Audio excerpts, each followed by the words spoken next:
Boa noite, todos e todas, bem-vindos. Nossa terceira e última live da série TDAH Esporte e Nutrição.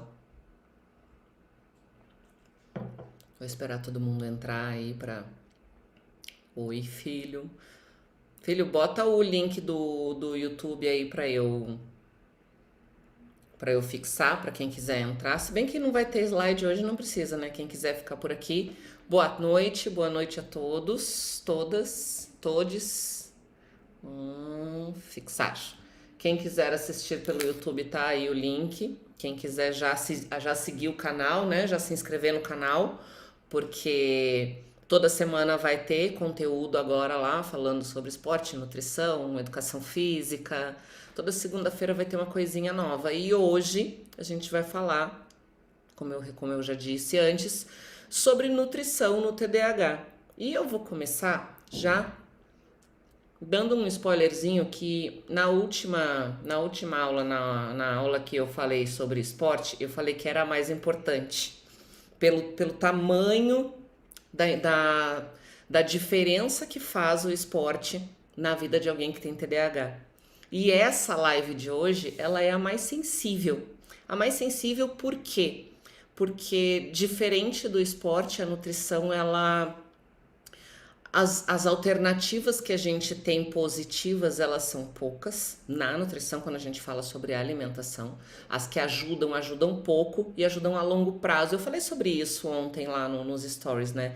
Só que as iniciativas, as escolhas erradas que a gente faz atrapalham muito. Então, o que ajuda pouco e demora. E o que atrapalha muito e atrapalha na hora. E quando a gente fala tanto em qualidade de vida quanto em esporte, principalmente no esporte, isso é capital. Então, aprender a fazer essas escolhas e aprender a tomar o cuidado para que, mais importante de tudo, a gente já não piore uma coisa que é já bastante significativa na vida das pessoas, vai ser o que a gente vai ter que pensar muito hoje. Então eu vou começar a nossa live para a gente entender só como que a gente vai navegar nesse caminho hoje aí do que é a nutrição e dos efeitos dela na pessoa com TDAH. A gente precisa começar entendendo que é o seguinte, é tão recente, os estudos são tão recentes que a gente não tem, assim como no esporte, nenhum guideline, nenhuma recomendação, nada que se diga assim, ó, pessoas com TDAH precisam disso, disso e daquilo, ou que deve se dar isso, isso e aquilo. Isso não existe. O que a gente tem? A gente tem uma série de trabalhos que mostram coisas que podem ser boas, coisas que podem não ser boas, e um raciocínio clínico que vai ter que acontecer no sentido de pensar nas coisas que a gente já tem, nas informações que a gente já tem, o conhecimento que já foi construído a partir dos sintomas e do comportamento da pessoa com TDAH. E por que eu falei que a gente ia falar muito mais de comportamento, sobre comportamento, do que sobre bioquímica ou aspectos fisiológicos? Justamente por causa disso, porque o comportamento a gente tem muito mais lastro científico, a gente tem muito mais estudos para poder se basear do que especificamente em pessoas com TDAH. Então, na maioria das vezes, o que a gente vai precisar é disso, é do raciocínio clínico, do conhecimento que a gente tem sobre estratégias e como aplicar isso ou não. Outra coisa que eu vou fixar bastante, porque a gente vai falar bastante sobre esporte hoje. Esporte de alto rendimento não é sinônimo de saúde. Então eu vou falar sobre suplementação, eu vou falar sobre escolhas de protocolo de dieta, eu vou dividir com vocês como é que eu desenho a minha dieta sendo uma pessoa com TDAH e quais são as estratégias que eu uso. E a gente precisa entender que alto rendimento é exatamente você poder escolher o que ganhar e o que perder. Porque toda escolha é uma renúncia. Então, levar o corpo ao extremo do alto rendimento, buscar sempre os melhores resultados, nem sempre vai dizer que aquela é a melhor estratégia para a saúde. Então, vamos deixar isso muito claro, porque daí todo mundo vai entender o que a gente vai falando daqui do começo até o final. Tá? A primeira coisa que eu quero fazer com vocês é uma alusão sobre o que é o corpo humano. Tá? Pensa comigo num guarda-roupa, tá? No guarda-roupa tem cabide, tem prateleira e tem gaveta. Eu tenho uma prateleira e uma pilha de calças, ou de blusas, ou do que quer que seja. Se eu pegar uma blusa e colocar em cima dessas calças, essa pilha não será a mesma, mas ela vai continuar organizada, né? E só que um pouquinho maior, um pouquinho mais completa, vamos dizer assim. Isso é quando eu insiro uma estratégia interessante. Eu não mudo muita coisa, mas eu melhoro numa dimensão muito pequena. Só que o contrário, pensa essa mesma pilha de calças, se eu botar a mão lá no meio e puxar uma calça. Concorda comigo que eu vou bagunçar toda essa pilha de calças? É exatamente isso que acontece nos sistemas do nosso corpo. Não tem gaveta. Então, quando eu escolho uma estratégia, eu vou desencadear reações, reações e reações que vão modificar muitas coisas. Pensando nessa lógica, a gente vai passar aí pelo que a gente tem na literatura de positivo e de negativo e como é que a gente vai aplicar isso, entendendo essa lógica de um corpo que é dinâmico e que é integrado com os sintomas do TDAH, que tem muito a ver com todos esses acontecimentos. Por que eu tô falando isso, gente? Eu tô falando isso porque a gente entende o TDAH como uma disfunção no cérebro. Uma disfunção no cérebro, eu arrumo alguma coisa que tenha relação direta com o cérebro e resolvo o meu problema. Não é assim que acontece. São cascatas, sinalizações bioquímicas muito mais complexas sobre isso. Tudo que acontece em todos os meus órgãos internos reflete positivo ou negativamente lá. Então, o que eu tenho na literatura, por exemplo, ao invés de pensar nos mecanismos de produção, liberação, aumento, diminuição de dopamina, eu vou começar. Quando eu tenho uma pessoa com TDAH, eu vou começar pensando em todos os aparelhos e todos os órgãos que vão me dar bom funcionamento e boas condições do funcionamento do cérebro. Isso se comunica. Então, eu vou pensar em primeiro lugar, por exemplo, na microbiota. E é a literatura que eu tenho mais vasta e mais rica entendendo esse assunto. Por quê? Vamos lá, pensando em esporte, tá? Para quem não entende muito de microbiota, né, nosso intestino, ele é povoado por várias colônias de espécies diferentes de bactérias que elas interagem entre si, interagem com o nosso corpo e digerem, ajudam a digerir os nossos alimentos, facilitam a entrada e saída de nutrientes, ajudam a funcionar o intestino e sair, né? Por isso que quem tem problema de microbiota geralmente tem o intestino preso e ajudam, tem uma coisa muito importante, o cérebro é um órgão que orquestra o nosso funcionamento. O segundo é o intestino e os dois se comunicam. A gente fala de comunicação intestino-cérebro. Se o meu intestino tá bem, o meu cérebro tá bem. Se o meu cérebro tá bem, o meu intestino tá bem. Então, qual é a primeira coisa que eu penso, eu, Gabriele, tendo TDAH e precisando que o meu cérebro funcione bem?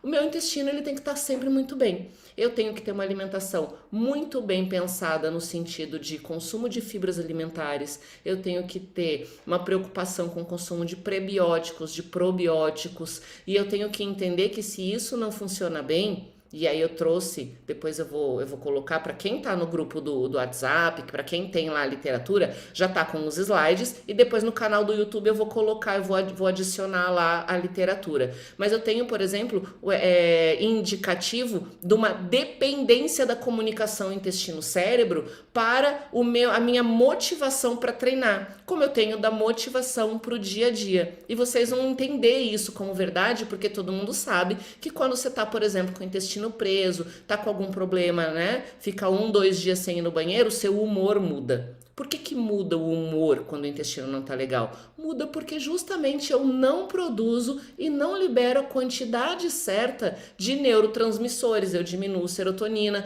diminuo dopamina, diminuo as conexões aonde esses neurotransmissores atuam e tudo funciona pior. O meu cérebro funciona pior e eu vou começar a ter mais sintomas de TDAH, como, por exemplo, o desânimo para fazer algumas coisas, a falta de atenção para algumas coisas, isso tudo começando pensando no intestino. Outra coisa que não tem, que todo mundo acha que não tem nada a ver e tem tudo a ver, hidratação.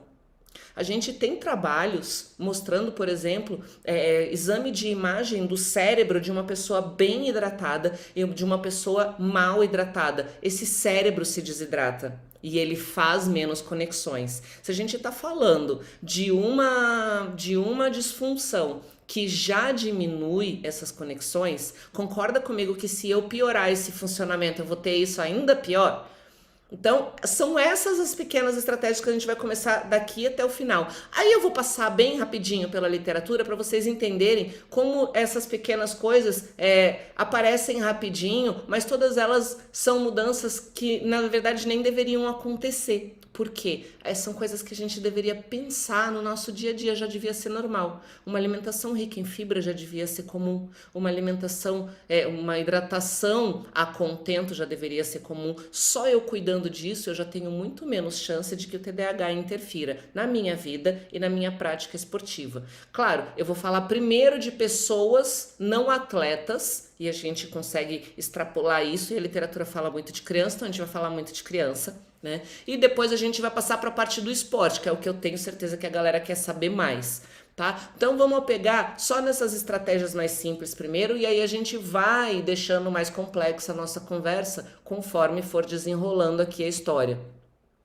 Então, tem coisas que são boas e são boas em pequenas proporções, tem coisas que são ruins, essas coisas são ruins em grandes proporções. O que eu tenho de maior cuidado se eu tenho, por exemplo, um filho com TDAH, ou eu, né, que tenho TDAH e sou atleta e tenho preocupações em que a minha alimentação favoreça o meu rendimento? O que é a pior coisa que uma pessoa com TDAH pode ter na alimentação dela que vai atrapalhar rápido e vai atrapalhar sempre?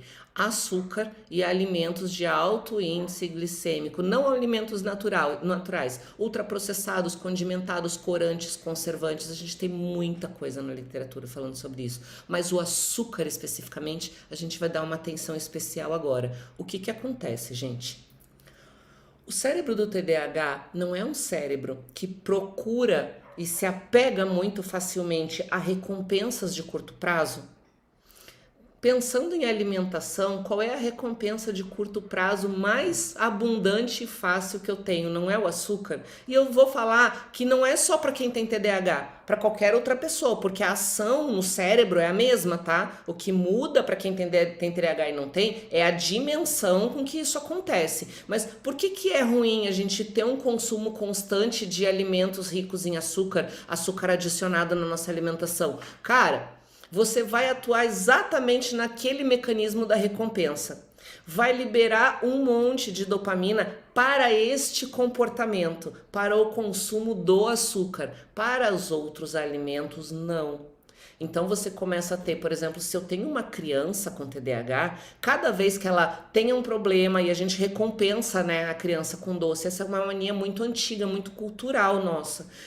Cada vez que essa criança me faz alguma coisa positiva, cada vez que ela me responde alguma coisa, ou cada vez que eu quero, entre aspas, subornar essa criança, eu dou um docinho, dou um pirulito, dou um não sei o quê. Oi, meu amor, tudo bom, Ana Paula? Boa noite. O que eu tô fazendo? Eu tô acostumando esse cérebro a esta recompensa de curto prazo. E aí vocês vão lembrar lá do nosso primeiro encontro que eu falei que pessoas com TDAH têm uma tendência maior à obesidade e ao diabetes. E é justamente por isso, porque um cérebro que já é condicionado a isso, eu vou lá e alimento ainda mais esse mecanismo. Essa criança ela vai ter cada vez menos, uma alimentação cada vez mais seletiva, cada vez menos interesse pelas outras coisas e mais interesse pelo açúcar. E cada vez, lembra que eu falei que a gente vai colocar isso sempre em função do comportamento. O que é a cabeça do TDAH? É uma cabeça ansiosa, é uma cabeça que está sempre desejante, é uma cabeça que está sempre procurando por algo. Se o meu cérebro já sabe, eu já estou condicionada que esse algo pode estar no açúcar, eu vou lá e vou comer um pouquinho, daqui a pouco eu vou comer outro pouquinho, daqui a pouco eu vou comer outro pouquinho. E quando eu vejo, eu tenho uma criança e logo em seguida um adulto que não para, que não consegue, sabe aquela vontade incontrolável de estar atrás de um doce o tempo todo? É esse mecanismo. E se eu pensar em crianças, é esse mecanismo. Se eu pensar em adultos, é esse mecanismo. E se eu pensar em atletas, é esse mecanismo. Você já pensou um fisiculturista em preparação, precisando descer o percentual de gordura dele para 5% e dependente de comer doce? Ou que não se controla, porque daí a gente tem essa desvantagem do comportamento impulsivo, que não consiga se controlar quando vê um doce? E aí eu já vou entrar na parte das estratégias, por exemplo, que eu uso na minha, que quando o Adam me manda meu protocolo, ou quem for fazer a minha dieta manda o meu protocolo, para mim e comprar pessoas com TDAH que tenham essa coisa com o doce, jamais seria recomendado um pós-treino de açúcar.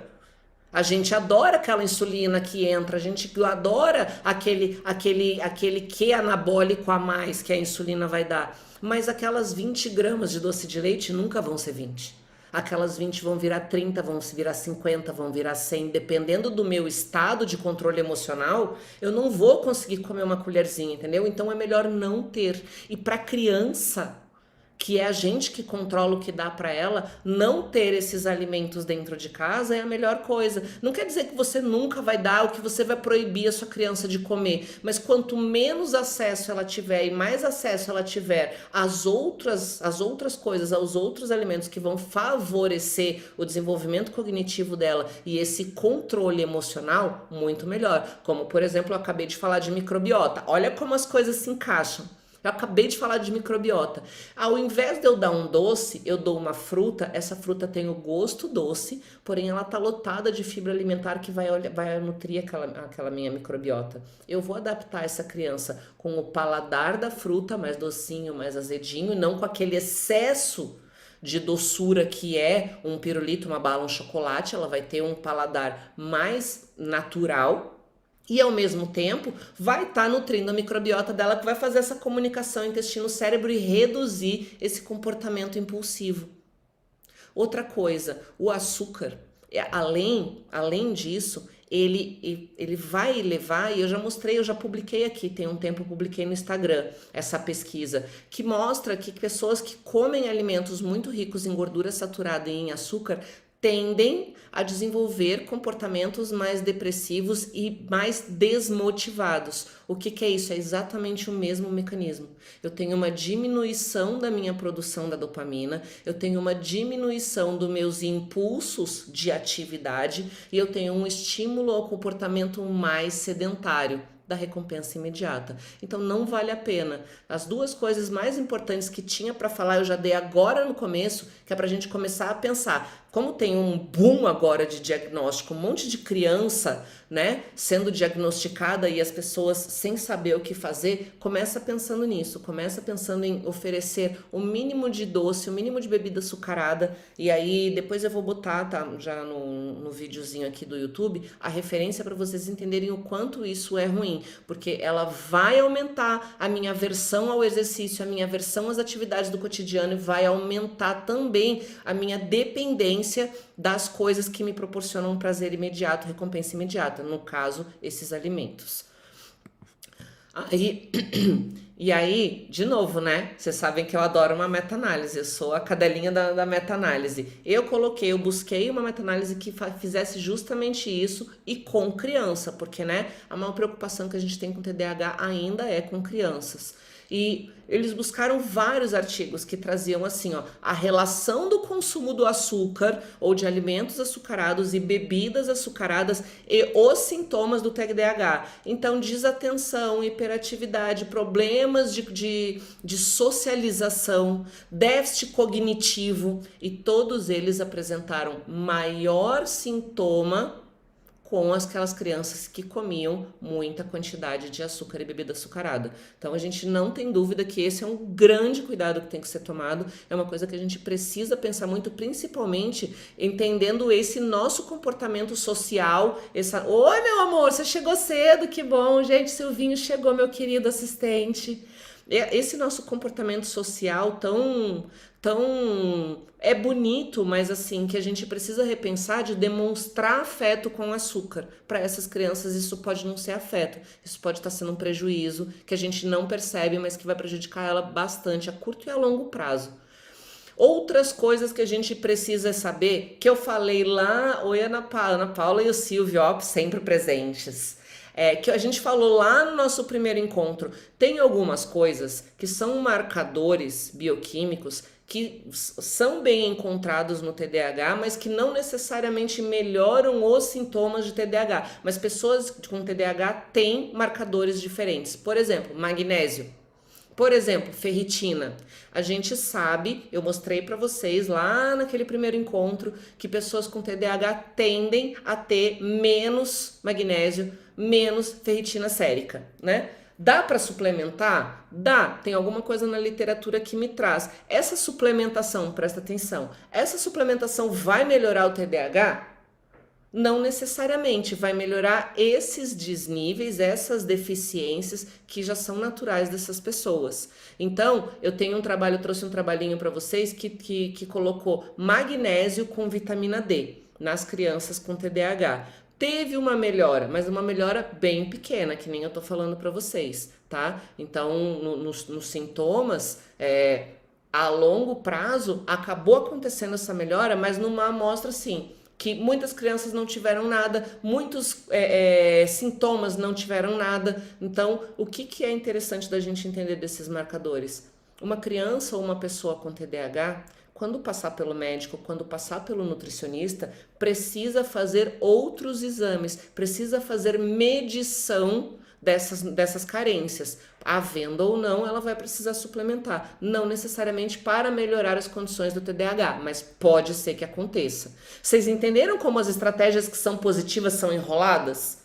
Entendeu? Tudo que eu achei de estratégia positiva era assim, pode ser pequena melhora, uma melhora estatisticamente significante, mas muito pequena, é tudo muito sutil. Só que tudo que é ruim pra cacete. Por isso que eu falei que a gente tem que prestar muita atenção na alimentação. A gente vai ter que entender muito, porque não ajuda, mas atrapalha muito. Então, não atrapalhar talvez seja uma grande vitória. Mais do que buscar coisas que possam vir a ajudar, porque essa ajuda ela vai vir dos outros campos, ela vai vir da terapia, ela vai vir da medicação, ela vai vir do esporte, que nem eu falei pra vocês. Ai, deixa eu falar uma coisa que eu descobri muito legal hoje, eu não sabia, muito legal assim, né? Porque tem a ver com o nosso último encontro que falou de esporte. Vocês sabiam que na população normal, eu falei pra vocês, né, de 3 a 5% da população do mundo é de pessoas com TDAH. Ai, quanto coraçãozinho, que lindo! Entre os atletas, quando a gente faz essa conta entre os atletas, vocês sabiam que é o dobro a proporção de pessoas com TDAH? Para vocês entenderem qual é o tamanho da vocação de um TDAH para o esporte. E por que eu acho tão importante a gente falar sobre isso? Por que eu afirmei com tanta força para vocês que todo TDAH pode ser um atleta, um grande atleta em potencial? Vocês viram? Essa talvez seja a nossa vocação, a despeito de tantas outras coisas que podem vir a ser desvantagens. É o dobro, gente, sério, certinho, de 3 a 5 na população de atletas, de 7 a 11% dos atletas do mundo tem TDAH. Então a gente tem que pensar, quando pensa em TDAH, tem que pensar em esporte. Quem cuida de atleta tem que pensar em TDAH, porque vai cair alguém na sua mão e você vai ter que pensar, vai ter que cuidar direito, saber cuidar direito dessa pessoa. Lá na frente, quando a gente falar de estratégia de dieta, de competição, a gente vai bater muito forte nessa tecla. Então, e outra coisa, cuidar para não cair em roubada. Essa semana uma aluna minha me mandou um flyerzinho de um produto, que eu não vou poder dizer o nome, mas que a propaganda é toda azulzinha, e dizia assim o slogan, ó, o TDAH já te tirou, tá escrito aqui, ó, o TDAH já tirou muita coisa de você, e aí tome esse suplemento. É um suplemento de tirosina, triptofano e cafeína. Muito legal. Agora eu gostaria que alguém me dissesse aí se vocês acham que esse suplemento é legal pro TDAH ou não. Vai ajudar no TDAH ou não. É um suplemento bem caro, tá? E aí eu vou dizer pra vocês. Eu procurei várias menções na literatura. O único trabalho que eu achei com suplementação de tirosina era em ratos e injeção direto no cérebro da década de 90. Sabe por quê? Porque TDAH não tem deficiência de tirosina. TDAH não tem deficiência de triptofano. TDAH só tem deficiência, não é nenhuma deficiência, é uma dificuldade na conversão da tirosina para a dopamina. Eu mostrei para vocês essa cascatinha de sinalização. Então, é como se eu quisesse construir uma casa, tivesse faltando pedreiros, eu tivesse todo o material, todos os tijolos, aí eu vou lá, não tendo pedreiro, eu compro mais um caminhão de tijolo. Não tem como construir a casa, eu preciso do pedreiro. Eu preciso fazer a conversão da tirosina para a dopamina. Então, o que me serve um suplemento de tirosina? Por que esse suplemento está dizendo que é bom para o TDAH? E por que esse suplemento está dizendo que é bom para o cérebro de qualquer pessoa? Quando você não tem deficiência de tirosina, teu cérebro funciona muito bem. Você precisa de outras coisas. Sabe qual é o maior princípio de realmente efeito bom que esse suplemento tem? Cafeína. Então, em vez de gastar 200, 300 pau num suplemento que vai me enrolar, eu posso tomar uma xícara de café e vou ter o mesmo efeito. Então, tomar cuidado com as coisas, com a propaganda que faz, ainda mais agora nesse boom, né, de TDAH, que todo mundo acha que tem TDAH e precisa de medicação, e precisa de suplemento, e precisa de não sei o quê. Cuidado, vocês vão gastar dinheiro e não vão ganhar nada em troca, porque não é esse o problema. E suplemento que fala em ação direta no TDAH, dá uma olhada, porque assim, nem na literatura científica a gente tem muita coisa, ainda mais assim, né, a lo largo. Vamos pensar em outra coisa. Nossa, pulei muito, peraí. O que a gente tem? Outra suplementação aí sim, que tem muita... Vim pro Insta, porque tava ruim o YouTube, Carradine? Não tá funcionando? Porque eu tô vendo aqui também. Nossa, porque você não tava vendo o chat, agora eu tô olhando aqui, ó. Desculpa, eu também. Gente, eu tô com 2 computadores e o celular, todo mundo ligado, que eu tô parecendo aquelas diretor de TV com um monte de tela. Eu não tô entendendo nada do que tá acontecendo, porque eu sou péssima em tecnologia, então vocês me perdoem. Mas quem quiser fazer pergunta, faz. Quem tiver no Insta, faz por aqui que eu tô vendo. E aí eu vou dar mais uma olhada aqui, dar mais uma atenção pro YouTube, eu prometo. Agora, uma suplementação que é muito interessante, voltando para nossa conversa, tá? Ômega 3. Muito interessante porque várias vezes eu vim falar para vocês sobre ômega 3, né? Então, que eu tenho que em questão de depressão, eu tenho bons indícios. Eu tenho para hipertensão, eu tenho para controle de colesterol, eu tenho para controle de obesidade, para síndrome metabólica como um todo, né? E eu encontrei bons relatos, bons trabalhos, inclusive ensaio clínico duplo cego randomizado, mostrando o efeito bacana e aí de uma dimensão bem legal de ômega 3 em crianças e em adultos.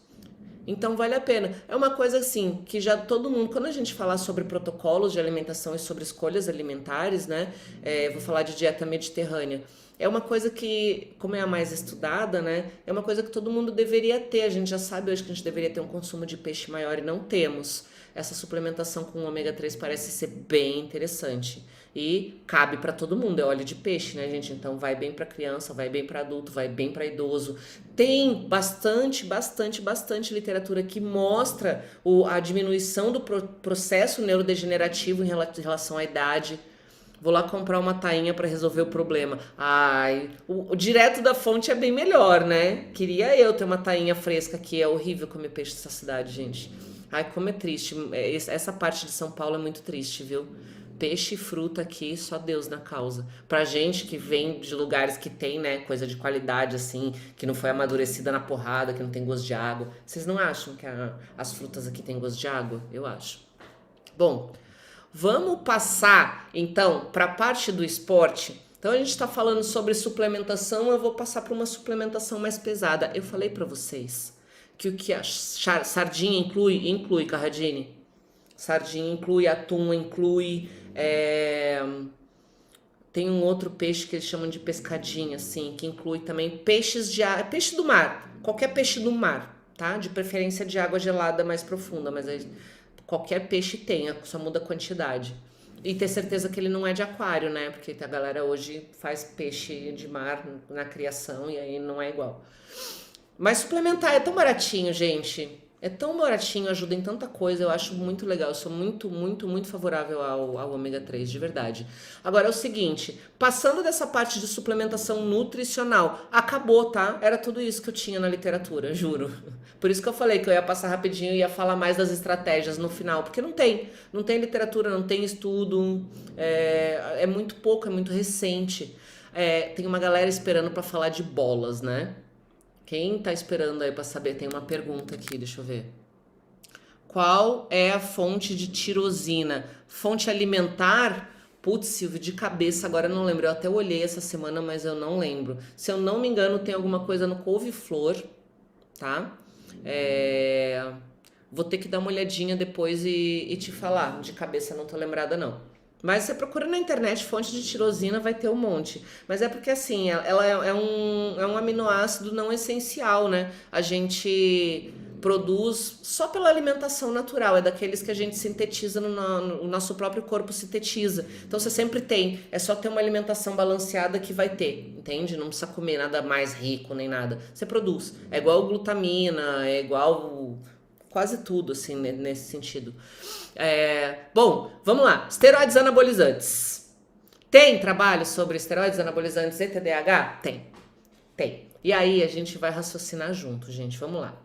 Se eu tenho uma população de pessoas cujo distúrbio ou cuja condição se manifesta, alimentos como frango, peru, peixe, também alimentos ricos em proteínas. Boa, Carradine. Boa, obrigada, viu? Olha, vários assistentes nesse Instagram. Tem alguém aqui perguntando? Não. Vamos lá. Eu tenho, olha só, quais são as principais manifestações, tá? Emocionais, mentais, neurológicas numa pessoa com TDAH? É uma pessoa agitada, é uma pessoa impulsiva, é uma pessoa que tem comportamentos por vezes agressivos, né? É uma pessoa que tem uma dificuldade de interação social normalmente. É uma pessoa que tem normalmente ou muitas vezes algum déficit cognitivo em algumas áreas da cognição, não necessariamente todos, e é uma pessoa que não tem nenhum tipo de déficit físico, de capacidades físicas. Lembra que a gente falou disso? Pois é. Quais são os efeitos do esteroide anabolizante no corpo da gente? Para além de ganhar força, potência, resistência muscular, né? Para além de ter aquela hipertrofia do coração, que é o risco cardíaco que a gente fala que aumenta, mas os efeitos da testosterona no sistema nervoso central, justamente aumentar esses mesmos fatores. Então nem precisava de muito estudo para entender que pessoas com TDAH, ao usar esteroides anabolizantes, vão aumentar a expressão desses sintomas. Mas fizeram essa pesquisa, pegaram 82 atletas usuários de esteroides, 72 atletas não usuários de esteroides e compararam. Como é que eles compararam esses atletas? Pegaram 8 testes neurocognitivos, fizeram eles preencherem esses 8 testes e foram comparando. O que eles encontraram de diferença no cara que toma bomba? São todos levantadores de peso, tá? No cara que toma bomba e o cara que não toma bomba. Vamos lá. O cara que toma bomba, mais pesado, óbvio, efeito do esteroide. É um efeito direto do esteroide. Mais forte, lógico. Aí encontraram nos usuários, eles fizeram uma média, menor QI e menor nível de escolaridade. Encontraram maior consumo de cigarro, menor consumo de bebida alcoólica. Encontraram maior número de consumo de ansiolíticos e antidepressivo. Maior número de transtornos associados, principalmente, e aí quem é da área aí do esporte vai saber do RAND, né? Aquelas crises de ódio que a gente ouve falar de quem usa alguns tipos de anabolizante. E borderline, depressão, transtorno depressivo, transtorno obsessivo compulsivo, relacionados a esse grupo de que usa esteroide. Aí olha que louco, tá? Aí eles pegaram esse grupo dos que usam bomba e colocaram assim. Aliás, pegaram esse grupo dos que usam e o grupo dos que não usam, não estão usando, mas já usaram. tá? E o grupo dos que nunca utilizaram. E o gráfico é assim, ó. Então, aqueles que sempre usaram e continuam usando enquanto estão usando, esses sintomas aumentam. No momento em que você para de usar, parece que esses sintomas diminuem, mas eles não voltam a ser dos níveis de quem nunca usou. Então vamos pensar numa lógica e aí a gente vai tentar interpretar o que acontece num trabalho desse. É um estudo transversal, pegaram os caras, aplicaram um questionário, então, né, perguntaram sobre a vida deles, mas não acompanharam, não tem como fazer ensaio clínico com um esteroide anabolizante, tá, gente? A menos que seja para questão de saúde. Para estudar, eu não tenho, nenhum comitê de ética vai me autorizar. Olha, vou lá injetar 1 ml de trembolona em cada um e vamos ver o que acontece. A gente não pode brincar com a saúde das pessoas. Então, o que a gente faz? A gente tenta elocubrar em cima das informações que a gente tem de quem já fez essa escolha por conta própria. Eu não tenho como saber qual é o esteroide que esses caras usavam, eu não tenho como saber a quantidade que eles usavam, eu não tenho como saber, ou até tenho como saber, mas não tenho como fazer associação com o tempo que eles usavam, eu só tenho como saber essas coisas e interpretar. Interpretando essa questão desse gráfico em descendente, concorda comigo que quanto mais vezes eu usar e mais tempo eu permanecer usando, esse gráfico tende a subir? Então eu tenho, por exemplo, atletas que vão...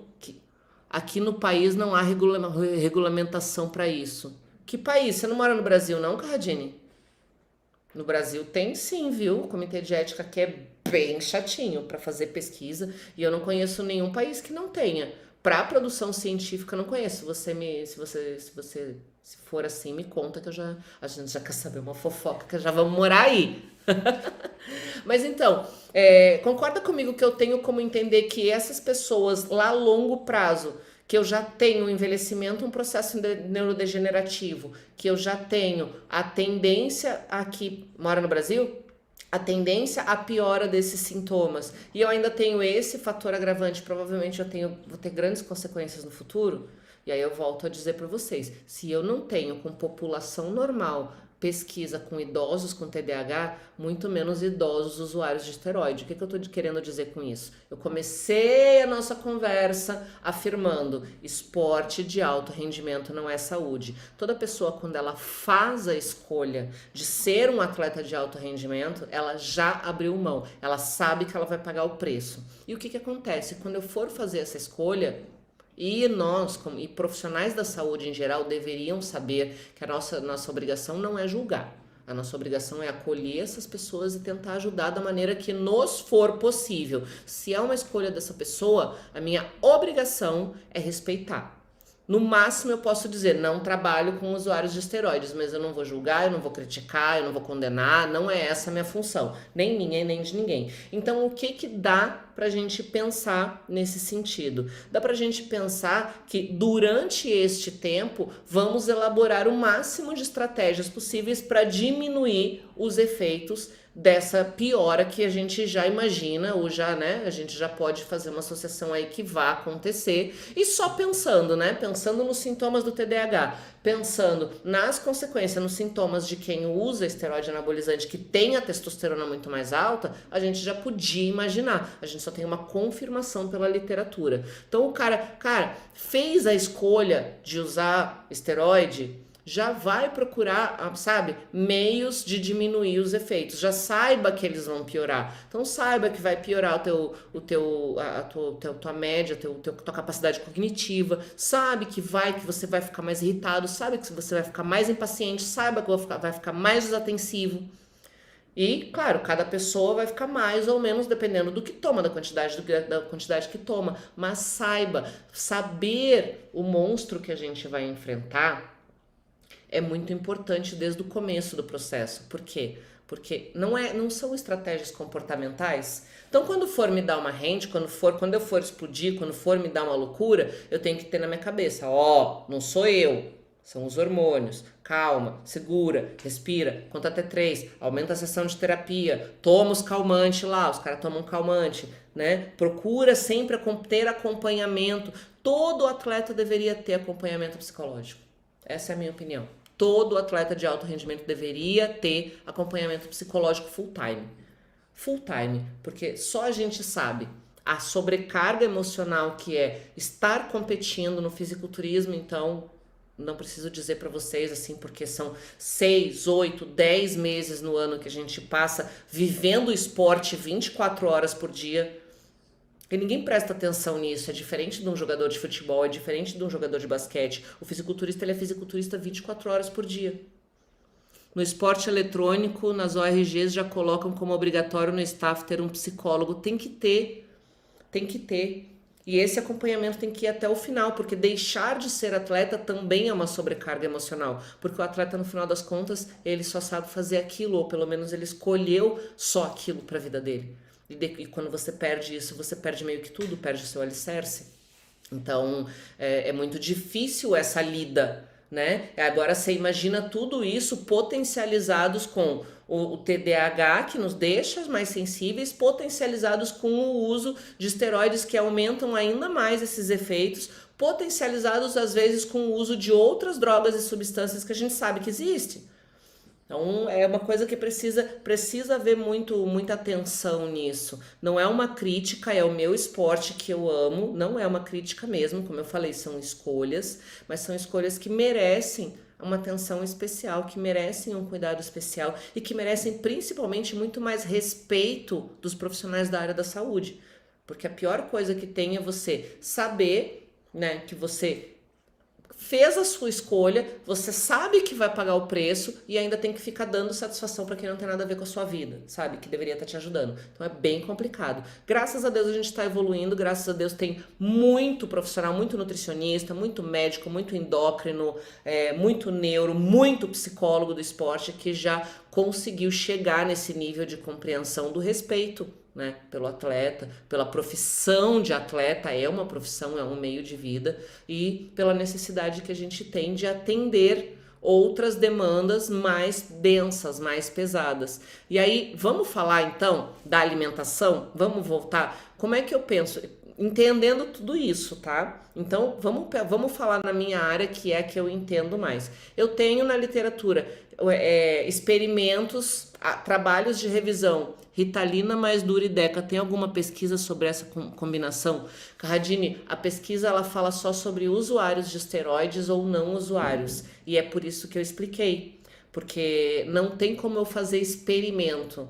Não tem como eu fazer uma intervenção, montar um projeto de pesquisa e falar, vou dar Deca, Dura e Ritalina e esses caras, vou ver o que acontece na cabeça deles, porque isso pode ser bom ou pode ser muito ruim. Eu tenho como montar esse experimento, por exemplo, com ratos. E tem algumas coisas, mas tem alguns artigos, é que não deu tempo de eu ler tudo para trazer aqui para vocês, mas tem alguns artigos que falam sobre alterações nos hormônios sexuais e de quem toma Ritalina a longo prazo.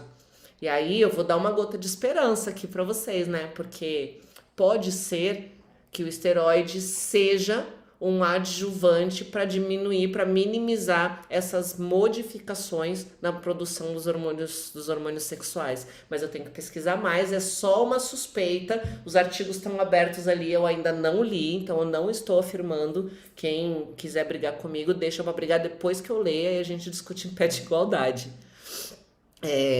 Vamos falar então sobre dieta? Existem 1 milhão de estratégias de dieta. Cada mês aparece uma dieta da moda, cada mês aparece uma coisa, né, diferente, ou para emagrecer, ou para isso, ou para aquilo. E aí já se observou isso, o que acontece nas pessoas com TDAH. Então, dieta cetogênica, dieta low carb, jejum intermitente. Como é que é a resposta dessas dietas nas pessoas com TDAH? E aí vamos botar 2 cenários, gente. O que é bom pro TDAH pode não ser bom pro esporte, eu acabei de falar. Uma coisa é uma criança, um filho, um primo, alguém que tem TDAH e eu quero elaborar o ambiente mais favorável possível para o desenvolvimento dessa pessoa. Outra coisa é um atleta que eu tenho que botar no palco com 5% de gordura e eu vou ter que fazer uma dieta que funcione. Vocês conseguem entender essa diferença? É muito diferente, tá? Mas aqui nesse caso até nem vai ser tão sofrido, vamos pensar. Então a primeira dieta que eu pesquisei que pode ser ou não interessante para o TDAH é a dieta cetogênica. E por quê? Ela é uma dieta muito estudada para problemas neurológicos. É uma dieta que funciona muito, muito, muito bem para quem tem. Ela foi elaborada, né? Para quem tem epilepsia. Então, descobriu-se que a ausência de carboidrato e a grande quantidade de gordura produz corpos cetônicos o suficiente para alimentar o nosso corpo sem necessidade de glicose. E aí descobriu-se que isso faz uma mudança na produção dos neurotransmissores que diminui, por exemplo, o número de crises epiléticas, né? O número de crises para crianças em epilepsia e para TDAH. Para TDAH, eles perceberam que pode haver uma mudança, é uma mudança pequena, tá? Mas pode haver um efeito positivo da dieta cetogênica em crianças com TDAH. Bom, vamos falar do que é a dieta cetogênica na prática? A dieta cetogênica vai fazer, o teu corpo vai criar várias estratégias, né? Essa criação, essa formação de corpos cetônicos para substituir o carboidrato que deixa de existir. Na dieta cetogênica de verdade, tá? Você tem uma quantidade mínima de carboidrato e uma quantidade absurda de gordura, geralmente 60 a 70% das calorias diárias ela é de gordura. Então não confundam uma dieta low carb com uma dieta cetogênica. A base da dieta cetogênica é gordura. E aí essas crianças, elas têm menos uso de Venvance, pode prejudicar na dieta. A galera usa a Venvance, na verdade, para emagrecer, tá? Inclusive quem não tem TDAH. É bem complicado isso, Helder, bem complicado, porque são anfetaminas, né? As medicações, as principais medicações para o TDAH são anfetaminas, que atuam na mesma área do cérebro da cocaína, só para você ter uma ideia, tá? São hiperestimulantes do sistema nervoso central. Óbvio, não é uma droga igual a cocaína, não tem... já existiu, aliás, uma associação, um trabalho muito tempo atrás, que mostrava que tinha uma tendência de pessoas que tomam essas medicações à dependência química de drogas desse sentido, tá? Porque justamente é um cérebro que precisa de estimulante o tempo todo. E aí é uma anfetamina, sendo uma anfetamina ela suprime o apetite, então a galera acaba tomando para emagrecer. Mas na primeira live que a gente fez, eu falei muito sobre isso, sobre os efeitos danosos que isso pode fazer no sistema nervoso central de quem não tem TDAH. Tá? É muito complicado justamente por isso, porque você vai lá naquele mecanismo e pode induzir uma dependência química ou pode induzir um comportamento semelhante ao do TDAH sem ter a doença, justamente porque você desequilibrou esse mecanismo da produção da dopamina, tá? Você produz muito num dia, o seu organismo entende, tem uma resposta de contrarregulação, corta a produção e no outro dia você não tem nada, e aí você vai ter que estar sempre tomando para poder se manter ativo. Então é tipo ir para uma balada e tomar um monte de bala, vamos supor assim. Tem a bad, né? O pessoal fala da bad da balada. É exatamente o mesmo princípio. Uma liberação muito grande de neurotransmissor, o organismo reconhece, precisa diminuir isso, só que não é um equilíbrio perfeito. Então zera tudo, depois ele vai precisar começar a produzir do zero de novo até chegar em equilíbrio. Só que se você sempre tomar um monte, você nunca chega a esse equilíbrio, você tá sempre assim, né? Tentando compensar. E aí a gente não tem como saber aonde que isso vai chegar, sabe? Porque é muito recente, então a gente não tem trabalho de longo prazo. Mas já dá para entender que não é nada legal fazer isso, para quem não tem TDAH. Mas vamos voltar para cetogênico. O que acontece? A falta de carboidrato. Eu consigo sustentar o meu sistema nervoso central? Consigo. Eu consigo deixar o meu corpo funcionando? Sim. O que eu não consigo? Eu não consigo produzir alguns balas saudades. Obrigada, imagina, Helder. De nada, pode perguntar, vai perguntando que eu adoro. Se vocês me perguntarem, aí a gente vai até meia-noite. Mas ó, eu consigo aumentar algumas questões de atenção, eu consigo melhorar algumas questões do TDAH em proporção bem pequena, mas a pessoa fica meio abobada, tá? Porque um dos neurotransmissores que diminui a produção é serotonina. Se você observar a criança que faz dieta cetogênica, ela é meio tristinha, ela é meio quietinha, porque a falta do carboidrato faz a diminuição lá no intestino da liberação da produção de serotonina. Então, isso para uma pessoa que precisa desempenhar na academia pode não ser tão bom. Outra coisa, a gente lembra que eu falei que a gente ia pensar o que pode ser bom para o TDAH, pode não ser bom pro esporte. A gente já sabe que não tem manutenção na massa muscular ou não tem ganho. A gente sabe que diminui o percentual de gordura muito rápido, tá? Pode haver uma melhora nos sintomas do TDAH, mas eu não vou segurar a massa muscular. E aí, meu amor, se for para eu subir no palco flat, eu prefiro não fazer.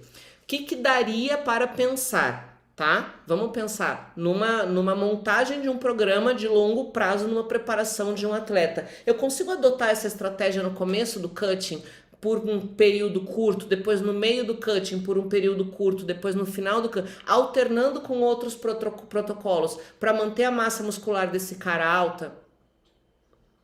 Pode ser uma boa estratégia, entendeu? Eu consigo deixar esse cara muito longo prazo em dieta cetogênica? Não. Eu consigo deixar uma criança muito longo prazo, a não ser que sem ela ter risco de morte, sem ela ter comprometimento da vida dela, como é para um epilético, muito tempo em dieta cetogênica? Eu digo para vocês, é bem difícil, porque é bem difícil de praticar, tá? A criança vai comer maionese, azeite, manteiga e gema de ovo o dia inteiro.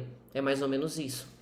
Então, não é muito interessante. Outras dietas que foram testadas e quase todas elas tiveram resultados muito parecidos. Tem uma dieta chamada Few Foods Diet, que é few foods mesmo, poucas comidas, no plural, poucas coisas, não sobra, é uma restrição de quase tudo, essa criança não tem quase nada para comer, quase tudo ok. Eu já falei para vocês nos nossos outros encontros que corantes, que o açúcar é ruim, corantes artificiais são ruins, acidulantes, né? Todos esses aditivos químicos têm uma relação positiva com sintomas do TDAH. Então tira tudo isso. Tira tudo isso, a criança vai comer, tira tudo isso, tira mais todo alimento que possa ser alergênico. Leite, ovo, soja, tudo que é processado. A criança vai comer basicamente fruta, arroz e alguns cereais. Não teve efeitos questionáveis e inconclusivo. Usei essa estratégia pré-TAF, treinando muito, foi punk, mas véspera comi carbo, foi muito bom. O refeed é maravilhoso, né? Toda restrição, aí nós vamos chegar aí, Carradine, toda restrição alimentar, o refeed é maravilhoso. O problema desse maravilhoso, para quem tem uma tendência a um comportamento impulsivo e a compulsões, é um grande problema. Porque você concorda comigo que se eu já não tenho freio, dependendo de como eu tiver com o meu equilíbrio emocional, com o meu TDAH para baixo para cima, eu sozinha eu já não consigo regular muito o que eu como. Você imagina que se eu tô numa restrição muito grande, lembra que eu falei que eu começo a desregular leptina, grelina, todos esses reguladores do apetite, mais uma dopamina que tá totalmente, né, perdida ali, sem saber para onde ir, porque eu restringi tudo. A hora que entra o carboidrato, a chance dessa pessoa descer ladeira abaixo sem freio é muito grande. Então tem que haver um cuidado enorme no manejo desse tipo de estratégia muito restritiva, porque é muito perigoso. A estratégia é muito boa, sair dela é foda. Porque a gente sabe assim, fulano fez dieta cetogênica um mês e emagreceu 8 quilos. Tá bom. Quando ele voltou a comer, ele ficou com quantos? Eu quero saber se ele não emagreceu, não engordou 18 depois, entendeu? E o TDAH, a tendência é que ele engorde 48, porque a gente come primeiro, depois pensa, né? Arruma uma coisa, estraga a outra. Exatamente. Então, essa dieta de tirar quase tudo que é corante, tudo que for artificial, não funcionou, tá? Nem a curto, nem a longo. Teve resultado, mas uns resultados bem estranhos. Dieta DASH, que é uma dieta, na verdade, para hipertensos, tá? Basicamente fruta, vegetal, carnes magras e sementes e frutas. É uma dieta bem, vamos dizer assim, natureba, tá? Teve resultado, mas o resultado também daquele jeito que não dá para dizer nem que sim, nem que não. Dieta mediterrânea, inconclusiva para o TDAH, também não deu para realizar muita coisa, mas muito positiva para os efeitos das escolhas. Por quê? Mais ou menos que nem a dieta DASH. A dieta mediterrânea, na verdade, assim, tem um negócio, vamos falar só entre nós aqui, porque assim, todo mundo estuda dieta mediterrânea, então por isso que tem muito mais coisas sobre ela. Não significa que ela seja a melhor do mundo, significa que ela é a que a gente mais estudou, então a gente tem mais indicativos. Tá? Mas não é igual ao ômega 3. Todo mundo está estudando ômega 3, então a gente está encontrando um monte de efeitos positivos. Não quer dizer que ele seja a melhor coisa do mundo, quer dizer que tá tendo mais gente trabalhando em cima daquilo. A dieta mediterrânea, ela é muito boa. Ela é muito boa para todas aquelas coisas, aqueles riscos, aqueles fatores de risco que o TDAH tem, que a gente comentou lá na primeira aula. Então o TDAH, ele tem tendência à obesidade, ele tem tendência à hipertensão, ele tem tendência ao diabetes, ele tem tendência àquele monte de coisa. A dieta mediterrânea, ela diminui a chance do desenvolvimento daquilo lá. Depois da prova, comi 2x, a semana seguinte engordei 8 quilos. Tá vendo? Tá vendo, Carradine? É isso. Tá? E assim, imagina assim, você fez isso pro TAF, um fisiculturista faz isso 1, 2, 3 vezes por ano. Eu já cheguei a engordar 8 quilos numa semana também, depois do campeonato, sabe? Comendo 3 dias sem parar, 24 horas por dia, roubava comida no prato dos outros, desenfreada. Por quê? Porque o nosso cérebro, ele já é meio descontrolado. Aí você vai lá, o pouco que tem de coisa que é controlável, você vai lá e desequilibra tudo. Então não tem ninguém pra te frear. Não, cara, é bizarro, assim, essa coisa do refeed, ela tem que ser muito bem pensada. Então, dieta cetogênica, a gente já falou, dieta sem glúten, que tá na moda. Ai, não como glúten porque faz mal, porque não sei o que. Foi a que teve a resposta mais correta, assim, ó, mais certeza, que não presta. Não presta, piora todos os sintomas do TDAH. Então, quem tem aí, se você tem TDAH, tá querendo emagrecer, tá querendo estar frescurite, que não pode comer glúten, vai piorar, tá? Bem legal. Tá, mas beleza. Então, se nada faz bem, tudo faz mal, como é que eu vou pensar? Compulsão é complicado. Cara, a nossa conversa hoje, Silvio, é principalmente para pensar na compulsão. Qual é o maior problema nosso? É justamente a falta do autocontrole. É justamente essa necessidade de buscar coisas com recompensa rápida. Então, a elaboração de estratégias que vão me ajudar a controlar isso, a diminuir a chance de que isso aconteça, e aí é mais comportamental, é mais no sentido de organização do que exatamente estratégias bioquímicas de nutriente, proteína, carboidrato, não sei o que. Não é isso que faz mal pro TDAH. O que faz mal pro TDAH? Desorganização, restrição, ambiente que vai afetar a minha bioquímica. Lembra aquele ciclo que a gente já conversou várias vezes? Ambiente que afeta a minha bioquímica, que vai afetar meu comportamento, que vai fazer com que eu interfira, que meu comportamento, que vai liberar uma outra cascata bioquímica, que vai fazer com que eu interfira negativamente no ambiente e começa tudo de novo. Então, o que eu preciso? Eu preciso montar esse ambiente que me favoreça e transformar esse ciclo num ciclo virtuoso. Então, qual é o maior objetivo que eu tenho quando eu penso numa estratégia de nutrição para mim ou para um atleta que vai precisar subir no palco com baixo percentual de gordura? A minha maior preocupação é dar para essa pessoa ferramentas ou criar para mim ferramentas de aderência, é não falhar. O maior problema não é o que comer, é como não falhar, é onde não me cagar. O mais fácil pro TDAH é cagar dieta. O mais fácil.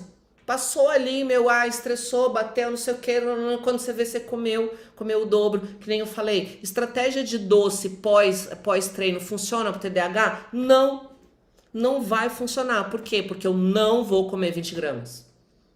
Não vou. É bom pro meu cérebro gosta, ele tá feliz, meu cérebro não gosta de nada, eu vou lá, boto só um pouquinho do que eu gosto. Não dá, então tira. Estratégia de restrição muito longa, funciona? Não funciona. Quando soltar o freio, vai descer ladeira. vai descer ladeira. E desce rápido e desce com força, não é uma escorregadinha. Desce rápido e desce com força. E pra juntar depois, dá um trabalhão. Então vamos pensar em como é que eu montaria um programa de nutrição, um programa de uma dieta para uma pessoa que tem essas limitações. Primeiro, claro que eu não vou fazer restrição de nutriente, ou pelo menos eu vou fazer o mínimo possível. Ah, eu vou deixar esse cara, que nem já me deixaram, 13 meses sem carboidrato? Não.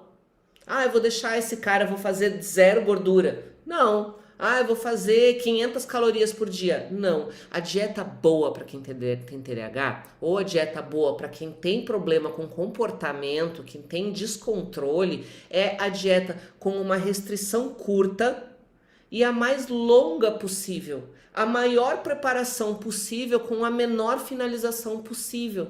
Por quê? Porque eu vou diminuir a chance desse cara errar ao longo do caminho, eu não vou desequilibrar esses mecanismos de leptina, grelina, eu não vou piorar os sintomas do TDAH desse cara, e eu vou conseguir botar ele muito perto do nível de competição antes de começar a sofrer. E aí quando eu der uma porrada, eu vou dar uma porrada rápida, tipo 10, 15 dias, os palco subiu, ganhou, acabou. Aproveita o hiperfoco, entendeu? E vai, ó, lenha.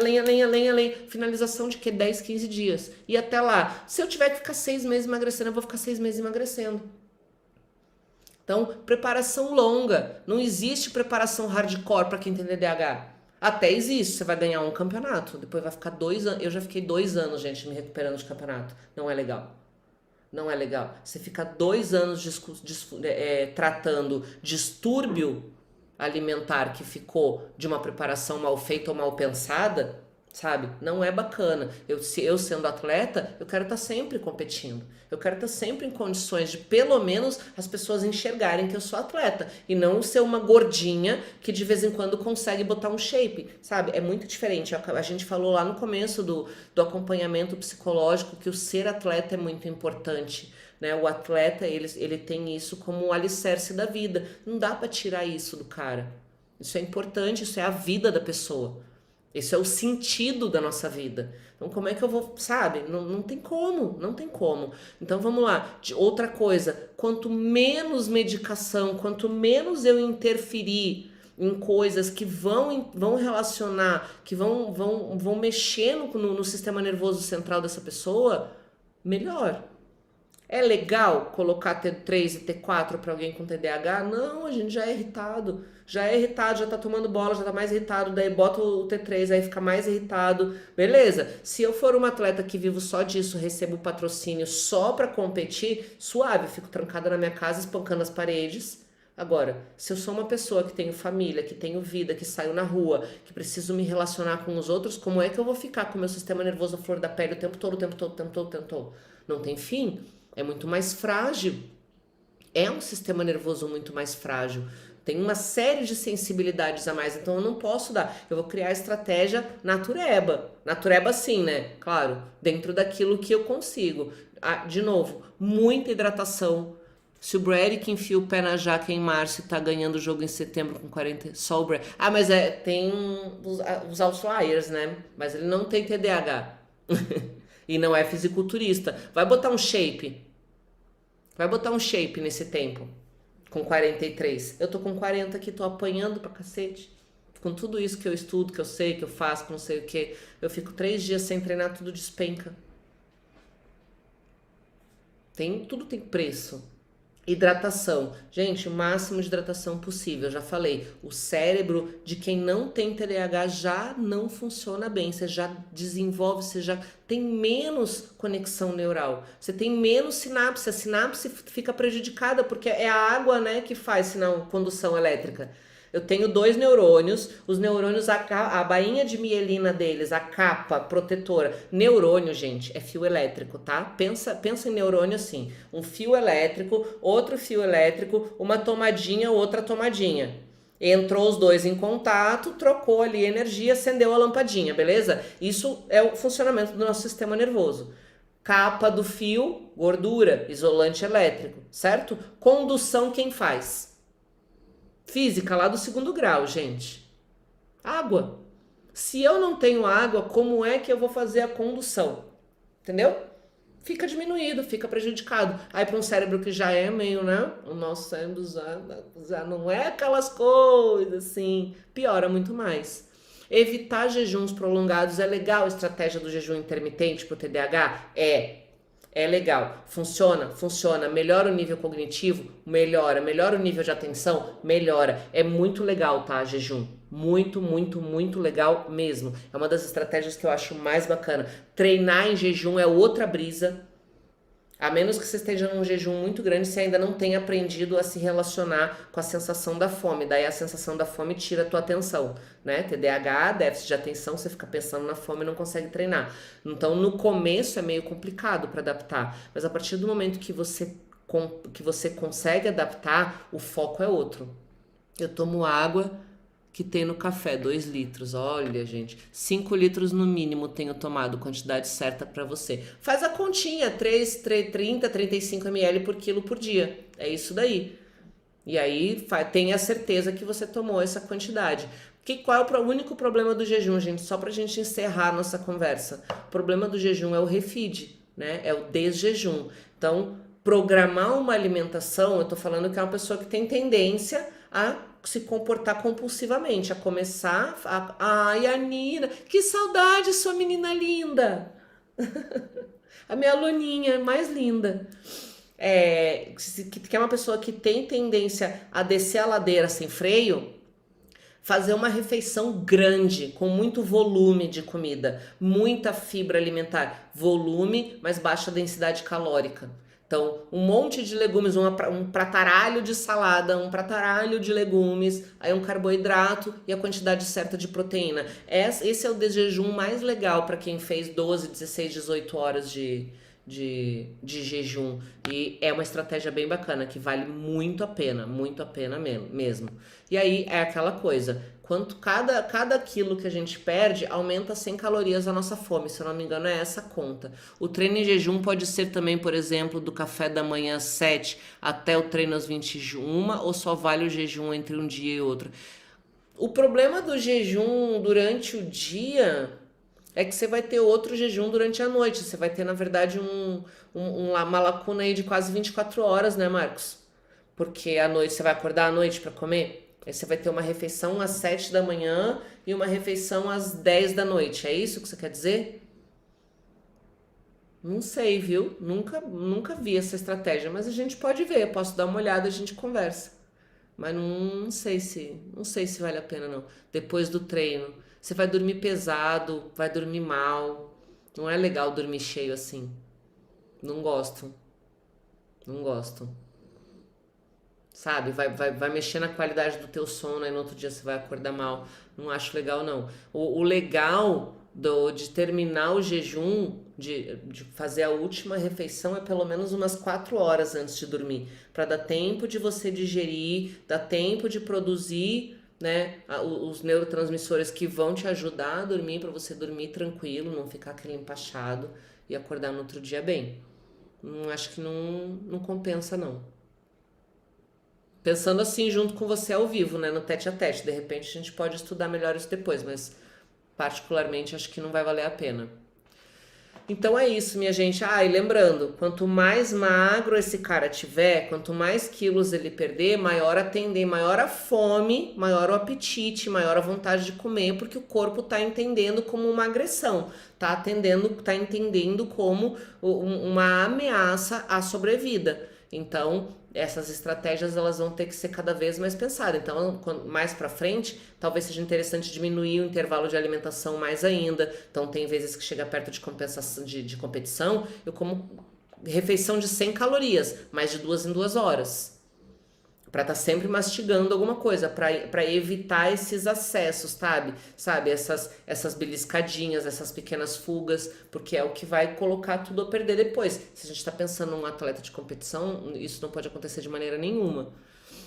Essas estratégias erradas para TDAH pode gerar compulsão na madrugada. É uma das piores horas, né, Carradini? É uma das piores horas. Já acordei e comi de não lembrar no outro dia. Acontece.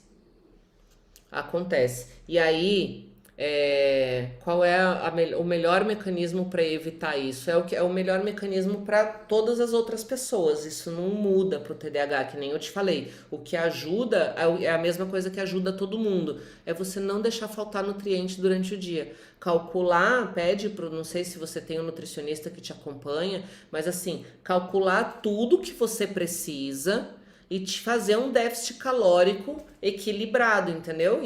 E comendo normal durante o dia, principalmente nas últimas refeições. Sabe qual é o grande problema da galera? Evitar comer à noite. Tipo, a galera, ai, quero emagrecer, não vou jantar. Pior cagada.